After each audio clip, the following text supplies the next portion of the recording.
हरी हरी डालिया ते रोज तू बोलदा, भेद मेरे जीवा रे तू सभी आगे खोलदा।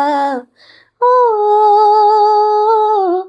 कन्न पाई जाया कागा। जोशी जी कैसे हैं? मैं बिल्कुल ठीक हूँ। घर आप सुनाओ? परिवार में सब अच्छा है। अच्छा अनुषा, 2018 में लव मी इंडिया किड्स में आपने अपना पार्टिसिपेशन दिया। जी। वो जर्नी कहाँ से शुरू हुई? सोलन से मुझे अमित अलबेला सर हैं, उन्होंने बताया था कि एक शो हो रहा है तो जाओ देखो, ऑडिशंस दो और देखो वहाँ से क्या सीखने को मिलता है। मेरी मदर ने ही पहली बार मुझे कहा था कि तू अच्छा गाती है, कोई गाना पूरा सीख और फिर मुझे सुना। पहला गाना मम्मा के सामने कौन सा गाया आपने? जो मैंने पहला गाना गाया था वो अमरिंदर गिल जी का सुपना गाना है। सबसे पहला ऑटोग्राफ किसने लिया था आपसे? हिमाचल की ऑडियंस कैसी लगी आपको? बहुत ही लविंग ऑडियंस है और आपको बहुत ज़्यादा कुछ सीखने को मिलता है ऑडियंस के सामने। आपके पेरेंट्स के कभी प्रेशर तो नहीं रहा, दादा दादी का या फैमिली मेंबर्स का, कि नहीं और भी अनुषा का भाई होना चाहिए था, बहन होनी चाहिए? नहीं, कभी भी नहीं। और मुझे बड़ी हैरानी होती है जब लोग ऐसी बात करते हैं कि उन्हें मतलब बोला किसी ने कि बेटा होना चाहिए या एक और बच्चा होना चाहिए, क्योंकि मैं कभी भी ऐसे एनवायरनमेंट मैंने देखा ही नहीं है घर में। मैंने हमेशा ये देखा है कि हमारे घर की लक्ष्मी सरस्वती यही है और एक बेटी है वो 100 बेटों के बराबर भी है। आज की अनुषा ने 10 साल पुरानी अनुषा को कुछ कहना हो तो क्या कहेगी? मैं तो सिर्फ यही कहूँगी, वेल डन, मेहनत करो ऐसे ही।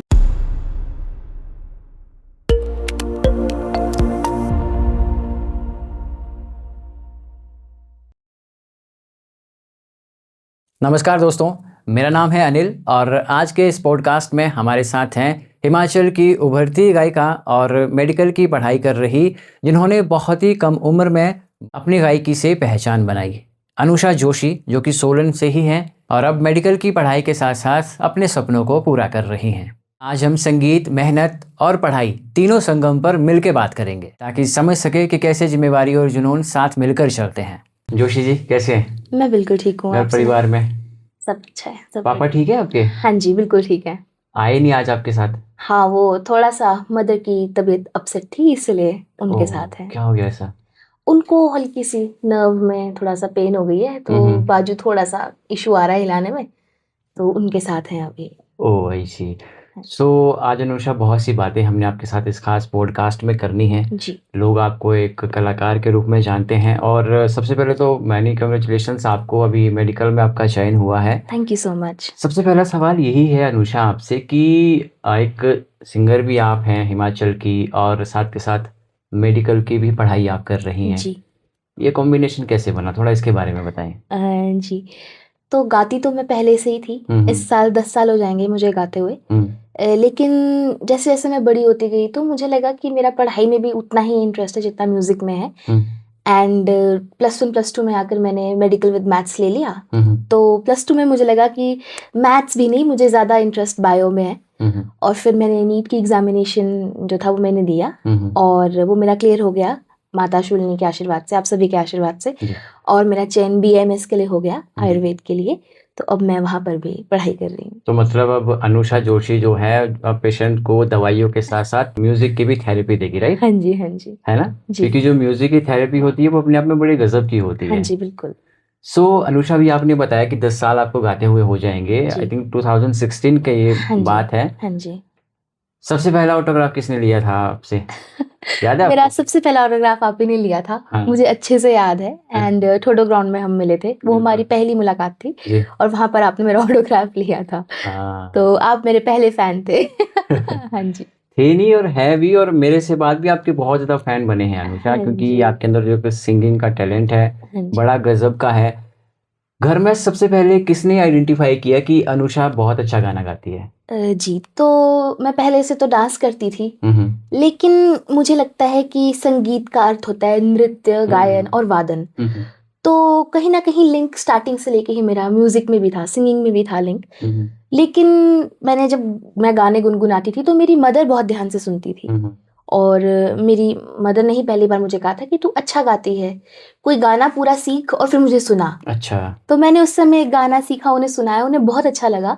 और उसके बाद मेरी मदर ने बहुत मेहनत की, ढूंढा कि मुझे सीखना चाहिए, और फिर उसके बाद मुझे सीखने के लिए भेजा गया। अच्छा, पहला गाना मम्मा के सामने कौन सा गाया आपने?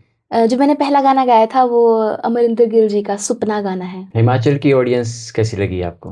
हिमाचल की ऑडियंस बहुत ही लविंग ऑडियंस है, और आपको बहुत ज़्यादा कुछ सीखने को मिलता है ऑडियंस के सामने, क्योंकि बहुत ही ऑनेस्ट ऑडियंस है जी। और बहुत ज़्यादा प्यार देने वाली ऑडियंस है, तो बहुत ही अच्छा लगता है उनके सामने परफॉर्म करके। अच्छा अनुषा, 2018 में लव मी इंडिया किड्स में आपने अपना पार्टिसिपेशन दिया। जी। वो जर्नी कहाँ से शुरू हुई? किसने आपको बताया कि वहाँ अनुषा को जाना चाहिए? जी, तो ये जर्नी मेरी 2017 में ही शुरू हो गई थी, और मैंने अप्रैल मई के टाइम पे ऑडिशंस दिए थे। वो भी सोलन से मुझे अमित अलबेला सर हैं, उन्होंने बताया था कि एक शो हो रहा है, तो जाओ देखो, ऑडिशंस दो और देखो वहाँ से क्या सीखने को मिलता है। तो मैं गई, और वो मेरा दूसरा ऑडिशन था लाइफ का किसी रियलिटी शो के लिए। एंड मैंने वो ऑडिशन दिया, और 13 मिनट लंबा मेरा ऑडिशन था, मुझे अच्छे से याद है। और जब मैं बाहर आई तो मेरे फादर ने मुझे पूछा कि बेटा कैसा रहा, अच्छा रहा?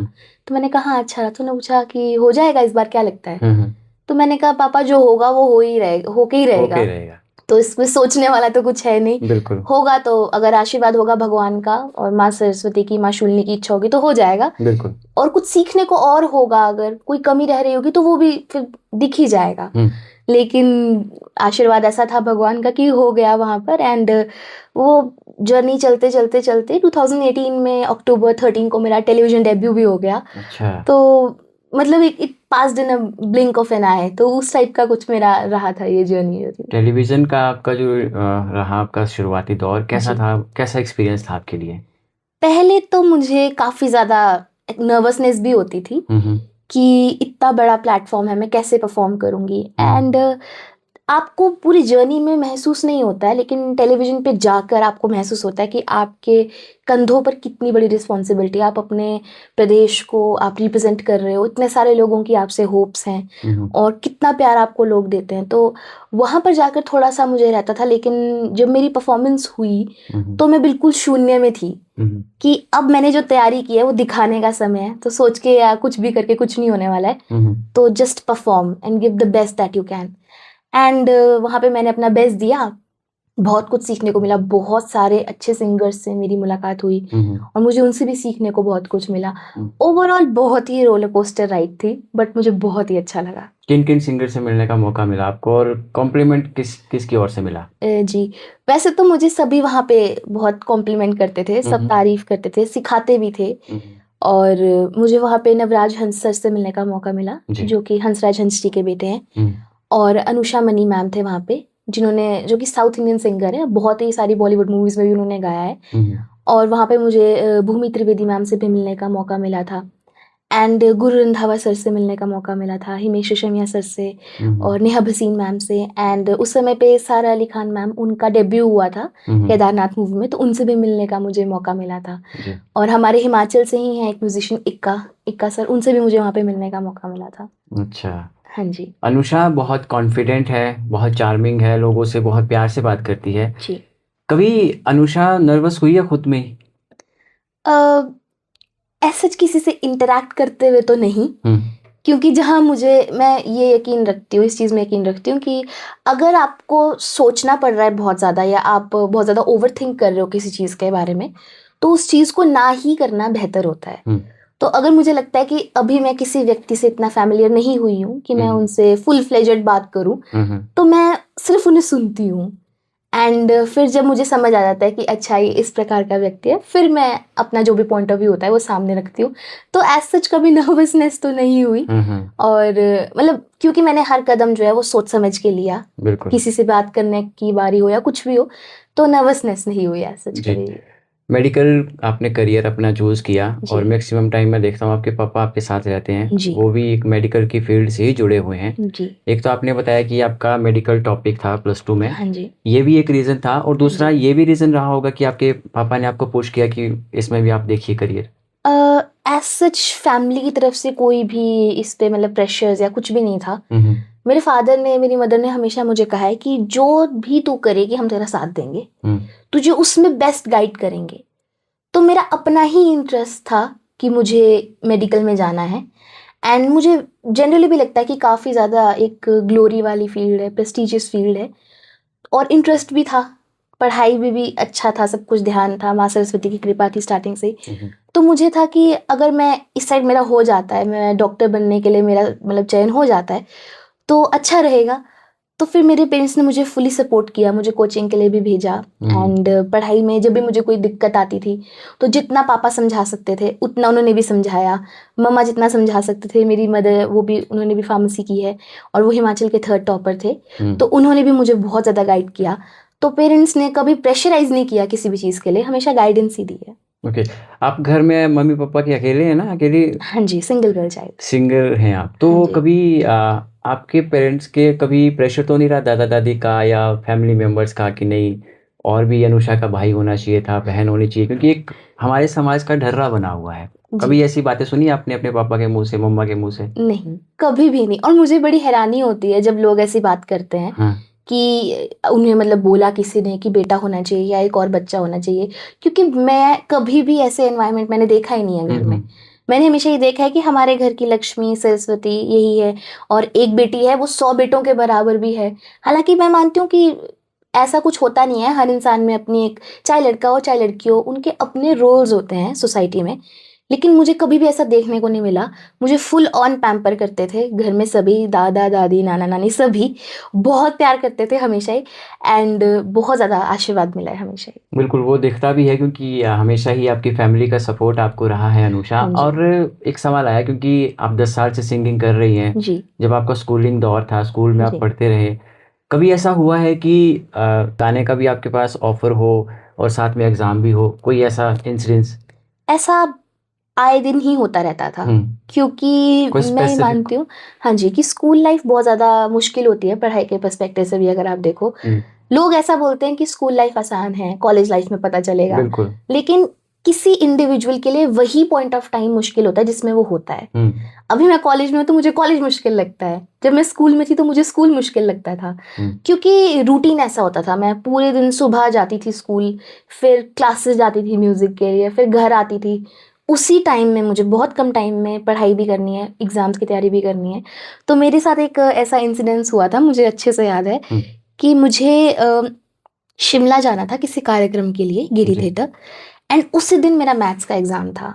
वो भी हमारी जो मिड टर्म्स होती हैं, ये मेरी +1 की बात है। +1 की? हाँ जी। ओके। और मुझे शिमला जाना था और मुझे वहाँ की तैयारी भी करनी थी, और उससे मतलब एक दिन पहले एग्ज़ाम की तैयारी भी करनी थी।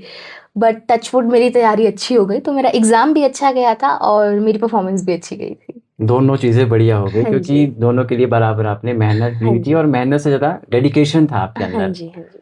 सो बातचीत तो चलती रहेगी अनुषा, एक रैपिड फायर हो जाए आपके साथ, फॉर श्योर। है ना? सो माइक या किताब? किताब। स्टेज का डर या फिर एग्ज़ाम का डर? एग्ज़ाम का डर ज़्यादा रहता है। कोई पर्टिकुलर रीज़न?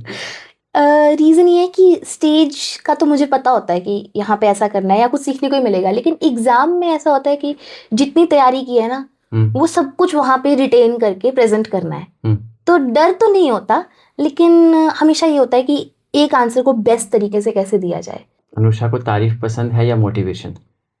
मुझे मोटिवेशन ज़्यादा पसंद है। सपने या मेहनत? मेहनत। मेहनत, बिल्कुल सही जवाब। और मेहनत है तभी सपने पूरे होते हैं जी अनुषा। बिल्कुल।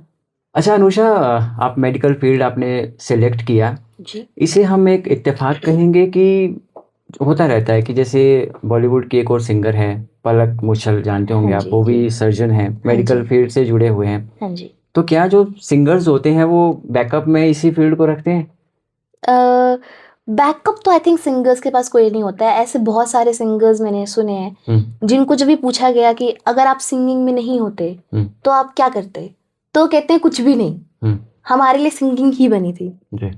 लेकिन मुझे ऐसा लगता है कहीं ना कहीं जो लोग पढ़ाई से भी जुड़े होते हैं, जिन्हें एजुकेशन भी लगता है कि ज़रूरी है, और ऐसा नहीं है कि पढ़ाई में म्यूज़िक में एजुकेशन नहीं है, म्यूज़िक की पढ़ाई भी बहुत मुश्किल है, बहुत ज़्यादा मुश्किल है, जी। क्योंकि थ्योरी के एग्ज़ाम्स भी होते हैं, प्रैक्टिकल का एग्जाम भी होता है और बहुत मुश्किल एग्जाम्स होते हैं, एक ही बार होते हैं साल में। तो आप सोच सकते हैं कि पूरे साल आप जो सीखते हो म्यूजिक में वो आपको एक एग्जाम में प्रेजेंट करना है सारा, और वहां से आपकी जजमेंट होती है कि आपने कितना सीखा है। और मैं तो ये मानती हूँ कि सीखा हुआ आदमी जो होता है उसके पास हमेशा एक एक्स्ट्रा एज होता ही है। एग्जैक्टली। तो म्यूजिक की पढ़ाई भी मतलब आसान नहीं है, लेकिन अगर आप एक्स्ट्रा आपको लगता है कि आपको है कि मुझे एजुकेशन मेरा होना चाहिए पूरा, तो डॉक्टर बनना या इंजीनियर बनना या किसी भी फील्ड में जाना, चाहे आप लॉयर बनते हो कुछ भी बनते हो, वो बुरी बात नहीं है, अच्छी बात है। एंड आई थिंक मेडिकल की पढ़ाई का तो ये था कि वो एक कहीं ना कहीं सिंगिंग साथ में थी, वो एक इत्तेफाकी था। शायद मैं मानती हूँ मेरी डेस्टिनी थी कि मुझे डॉक्टर बनने का भी मौका मिलेगा और सिंगिंग तो है ही साथ में। बहुत सारे लोग हैं, साई पल्लवी मैम हैं जो कि एक्ट्रेस हैं, वो भी डॉक्टर हैं, मानुषी छिल्लर जी हैं, वो भी डॉक्टर हैं। तो कहीं ना कहीं मुझे लगता है कि मुझे भी उसी श्रेणी में काम करने का मौका मिला, बहुत अच्छा था। आज की अनुषा ने 10 साल पुरानी अनुषा को कुछ कहना हो तो क्या कहेगी? मैं तो सिर्फ यही कहूँगी, वेल डन, मेहनत करो ऐसे ही, आगे बढ़ते रहो। हाँ जी बिल्कुल, क्योंकि मैंने बहुत बहुत ज़्यादा मेहनत की है पिछले टाइम में, और ये मैं खुद नहीं कहती हूँ, मेरा रिजल्ट जो है हमेशा मेरे लिए इम्पोर्टेंट रहा है, उसी ने मेरा हर चीज़ मेरी प्रेजेंट की है आगे। तो पेरेंट्स ने भी सपोर्ट किया और हमेशा एक ही चीज़ कही कि मेहनत करो, मेहनत करो। बड़े से बड़ा सपना, बड़े से बड़ा गोल जो है सिर्फ मेहनत से पूरा हो जाता है। एग्जैक्टली। आप अपने ऊपर ध्यान दो, सब कुछ हो जाएगा। तो मैं ये कहना चाहूँगी कि अगर मेरे से मतलब कोई पूछे कि मैं 10 साल की अनुषा को क्या कहूँगी, तो मैं यही कहूँगी कि ऐसे ही मेहनत करो, पढ़ाई भी करो और सिंगिंग में भी अच्छे से करो, और कोई भी अपॉर्चुनिटी मिले उसे सीज करो। एग्जैक्टली, दोनों हाथों से उसे ग्रैब करो। हाँ जी। और अनुषा, एक गाना और हमारी ऑडियंस के लिए आपसे हम सुनना चाहेंगे, कोई पहाड़ी गाना हो जाए। जी। हरी हरी डालियां ते रोज तू बोलदा, भेद मेरे जीवारे तू सभी आगे खोलदा, ओ कन्न पाई जाया कागा, ओ कन्न पाई जाया कागा, मानू परदेसी मेरा आई जाया भ्यागा, मानू परदेसी मेरा आई जाया भ्यागा। Thank you. आपके जो सुर हैं बहुत शानदार हैं, और जिस तरह से आप गाती हैं, सवाल शायद मुझे पहले ही पूछ लेना चाहिए था अनुषा, किससे आपने शिक्षा दीक्षा ली संगीत? जी, तो मैंने जो क्लासिकल म्यूज़िक सीखा है वो श्री परमिंदर सिंह नामधारी जी से सीखा है जी। और जो मैंने फोक म्यूज़िक सीखा है वो मैंने श्री जियालाल ठाकुर जी से सीखा है। जी। बहुत सी ऐसी लड़कियां हैं, आपको अभी देख भी रही है इस पॉडकास्ट के थ्रू, आप ही की तरह वो एक गायिका बनना चाहती हैं, अपना प्रोफेशन वो चूज़ करना चाहती है, बट फैमिली के प्रेशर में, सोसाइटी के प्रेशर में वो चीज़ें वो नहीं सिलेक्ट कर पाती या वो कंफ्यूज्ड होती हैं। क्या कहेंगे आप? मैं सिर्फ यही कहूँगी उन सभी लोगों को कि आप किसी और की सुनो, ठीक है, जो कि इम्पोर्टेंट है आपके लिए वो सुनो, जी। सबको सुनो, लेकिन करो वही जो आपका दिल कहता है सही है।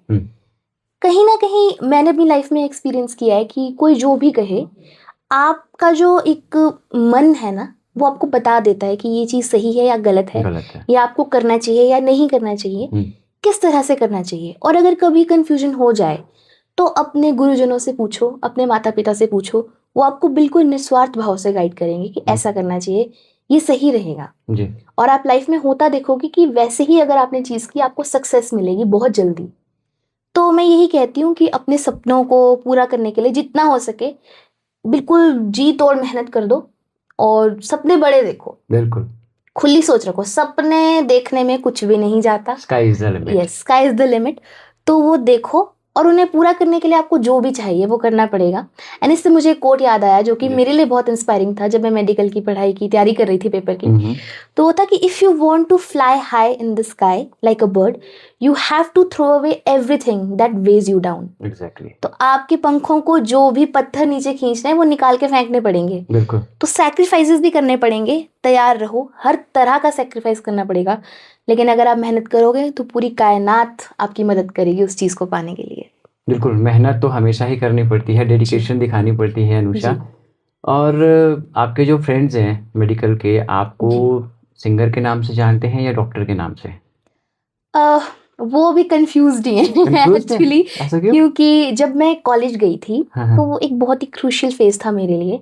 एक नई जगह जाना, नए लोगों से मिलना और इम्प्रेशन भी होता है अपना एक हर आदमी का। हुँ, हुँ। तो मेरा यही था कि मेरा जो फर्स्ट इम्प्रेशन हो वो अच्छा हो। हुँ, हुँ।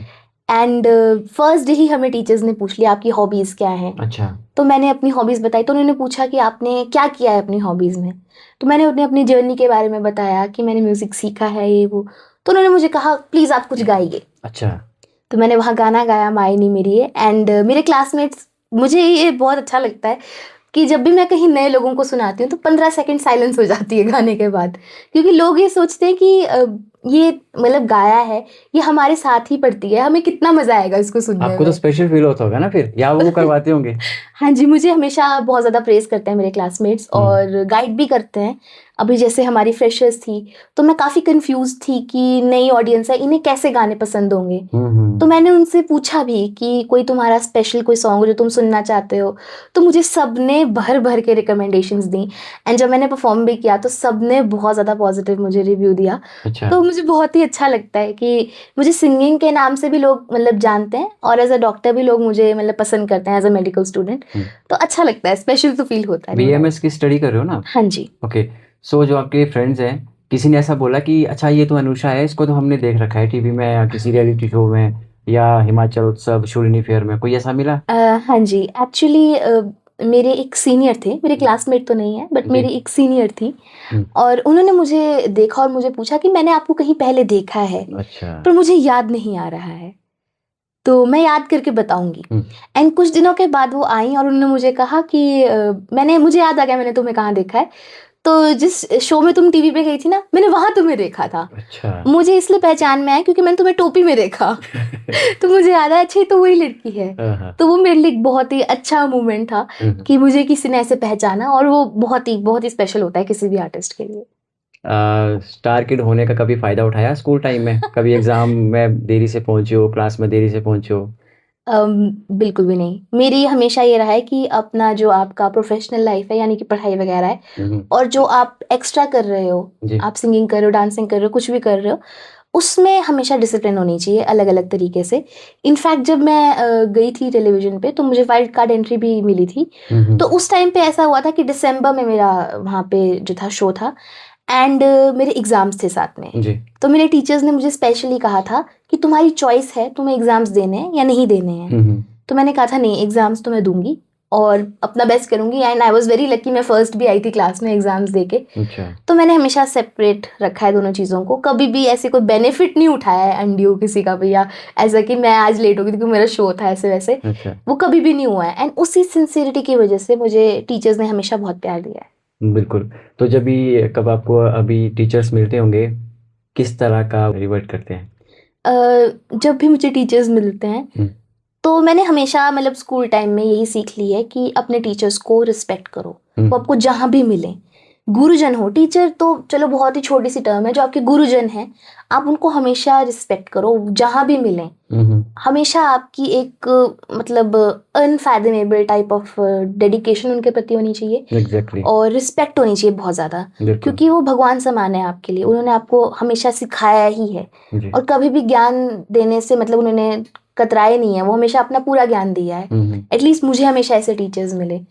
तो जब भी मैं मिलती हूँ कहीं ऐसे ही मिल गए, आपस में मार्केट में मिल गए, तो मैं हमेशा पैर छूती हूँ अपने टीचर्स के, उनका आशीर्वाद लेती हूँ और वो मुझे हमेशा बोलते हैं, "बेटा गॉड ब्लेस यू, ऐसे ही पढ़ते रहो, अच्छे से करते रहो।" जब भी पूछते हैं, "क्या कर रहे हो आजकल?" तो उन्हें बताती हूँ, तो वो काफ़ी खुश होते हैं और मुझे उनकी आँखों में दिखता है कि उन्होंने जो मुझ पे मेहनत की है, अब उन्हें लग रहा है कि वो फाइनली यूज़ की है और अच्छा हुआ है जो भी हुआ है। तो मुझे काफ़ी अच्छा फ़ील होता है उस टाइम। आजकल की लड़कियों की हम बात करते हैं, मिसगाइड बहुत होती हैं वो। उनको हर तरीके से मिसगाइड किया जाता है। लड़कियाँ अपने अधिकारों को लेके जागरूक रहें, क्योंकि आप सिंसियर बच्ची हो, आप अच्छे से इस चीज़ को आंसर करोगे। क्या आप आज की लड़कियों को एक सलाह दोगे कि अपने आप को पहचानो, आपके अंदर जो कैपेबिलिटीज़ है, उन्हें जानो? जी। अ, तो मैं सिर्फ इतना कहना चाहती हूँ कि लड़कियों के लिए बहुत ज़्यादा इम्पोर्टेंट होता है अवेयर रहना, और लड़कियों के लिए नहीं, हर इंसान के लिए ज़रूरी है। आजकल तो वो लोग किसी को भी मिसयूज़ करके चले जाते हैं। तो सबसे बड़ी बात यह है कि लड़कियों के लिए किसी का ट्रस्ट ना करें, सिर्फ अपने माता पिता का, अपने गुरुजनों का ट्रस्ट करें, और बहुत परखें, किसी भी व्यक्ति को बहुत परखें, किसी भी प्रकार की दोस्ती या कुछ भी करने से पहले। तो मैं खुद भी ऐसी हूँ, मेरे दोस्त नहीं बनते हैं, बहुत मुश्किल से मेरे दोस्त बनते हैं, साल भर के बाद। अच्छा। जब मुझे रियलाइज़ होता है कि हाँ, ये इंसान जो है ये सच में ही मेरी ही माइंडसेट का है। क्योंकि अगर आपका माइंडसेट मैच नहीं हो रहा है किसी से, तो सिंपल सी बात है, आपको वहाँ टाइम वेस्ट नहीं करना चाहिए। तो लड़कियों के लिए बहुत ज़रूरी है। प्लस अपनी सेफ्टी का ध्यान रखें, और जो आपके शौक हैं उन्हें पूरा करने के लिए पूरी मेहनत करें। जैसे अगर किसी लड़की को सिंगिंग का शौक है या डांसिंग का शौक है, सीखें, उसे जितना हो सके सीखें।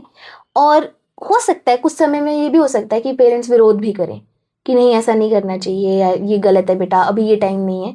लेकिन जब रिजल्ट दिखेगा, उनकी नीयत खराब नहीं, उनकी मंशा गलत नहीं आपके प्रति, वो जस्ट वरीड हैं आपके लिए। जब उन्हें रिजल्ट दिखेगा, वो अपने आप आपका साथ देंगे, आपको गाइड करेंगे। गाइड तो वैसे भी हमेशा पेरेंट्स करते ही हैं, लेकिन लड़कियों के लिए ये चीज़ है मेनली कि एक तो किसी का ट्रस्ट नहीं करना है बिना मतलब से। जैसे हम हो जाते हैं कि अच्छा इससे थोड़ी सी तारीफ कर दी, जो लोग इसका ट्रस्ट करते हैं, हमारा वेल विशर है। जरूरी नहीं है कि everything that shines is gold. तो समझ के हर चीज़ को, और हमेशा अपने पेरेंट्स से डिस्कस करें, कोई भी प्रॉब्लम हो, कुछ भी हो। लड़कियों में कहीं ना कहीं ये होता है कि यार हम अपने घर पे बताएंगे, टेंशन हो जाएगी पेरेंट्स को। तो हर चीज़ को शेयर करो एक तरीके से। अगर वो आप हैंडल कर सकते हो खुद, तो उसे हैंडल करो, वरना मदद मांगने में कोई बुरी बात नहीं है। तो अपने पेरेंट्स से आप मदद मांगे, अपने भाई बहन से, जिससे भी आप मदद मांगते हैं, जो आपका ट्रस्ट वर्दी पर्सन है, जो कि जिस पे आप ट्रस्ट करते हो, उससे हेल्प लें। एंड हर सिचुएशन को बिल्कुल कामली सॉल्व करें। लड़कियों की ये दिक्कत होती है, लड़कियां बहुत जल्दी जो है डिस्टर्ब हो जाती है कि कैसे करेंगे। तो उसको थोड़ा सा आई थिंक अगर उस पर काम किया जाए तो एवरीथिंग गोज स्मूथली। आपकी बातें ना बड़ी ध्यान से सुन रहा था मैं, आपकी आंखों में आंखें डाल के, और मैंने कहा 6-7 साल पहले जिस अनुषा से मैं मिला था वैसी ही बातें हैं, आज फिर आपसे मुलाकात हो रही है, वैसी ही बातें हैं। आपकी बात करने का तरीका नहीं बदला है, बचपन से इतने समझदार थे।